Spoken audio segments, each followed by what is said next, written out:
Hello everyone, তো আজকে সকালটা শুরু করেছিলাম এরকমই একটা সুন্দর পরিবেশ দিয়ে।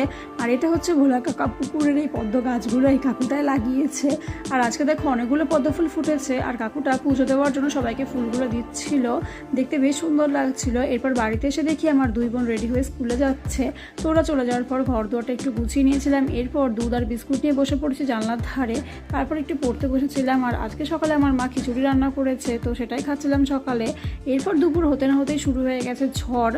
দেখো কীরকম হাওয়া দিচ্ছে, আর এই আমাদের ছাদের চারপাশটা দেখতে তো ভালোই লাগছিল, কিন্তু ঝড়ের মধ্যে আবার ভয়ও লাগছিল। আর এই ঝড়ের মধ্যে আমরা ভাই বোন মিলে উঠে পড়েছি ছাদে উঠে তো আমরা নাচানাচি শুরু করে দিয়েছিলাম। তো যাই হোক, এরপর চলে আসি নিচে দুপুরবেলা খাওয়া দাওয়া করার জন্য। আর আজকে দুপুরে আমার মা নারকেল কুচি দিয়ে ছোলার ডাল রান্না করেছে, যেটা তো খেতে বেশ ভালো লাগে আমার। আর রাত্রেবেলা রুটি করা হবে, রুটি দিয়ে ছোলার ডাল খাওয়া হবে। তো এরপর দুপুরবেলা খাওয়া দাওয়া করে ঘুমিয়েছিলাম, আর ঘুম থেকে উঠে দেখি বৃষ্টি শুরু হয়ে গেছে জোরে। এই বৃষ্টির মধ্যে আমাকে যেতে হবে পড়তে, যেতে তো বেশ বিরক্তই লাগছে, কিন্তু যেতেই হবে, কারণ কালনা থেকে একটা বান্ধবী এসছে, আর ওকে একটা বই দেওয়ার ছিল, যেহেতু ও চলেই এসছে এর জন্যই যেতে হবে। এটা হচ্ছে আমাদের বাড়ির পাশের একটা রাস্তা, একটু বৃষ্টি হলে এখানে জল জমে যায়।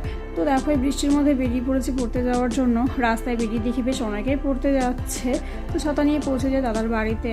আর এটা হচ্ছে আমার সেই বান্ধবী, তো ওকে বইটা দিয়ে চলে আসি বাড়িতে, দেরি করিনি। আর বাড়িতে এসে আমরা তিন বোন মিলে জানলার ধারে বসে পাগলামো শুরু করে দিয়েছি। একটু বৃষ্টি হলে আমরা এখানে বসে বসে এরকম খেপামো শুরু করে দিই। এরপর রাত্রিবেলা রুটি দিয়ে ছোলার ডাল দিয়ে খাওয়া দাওয়া শেষ করি। তো আজকের মতন বাই।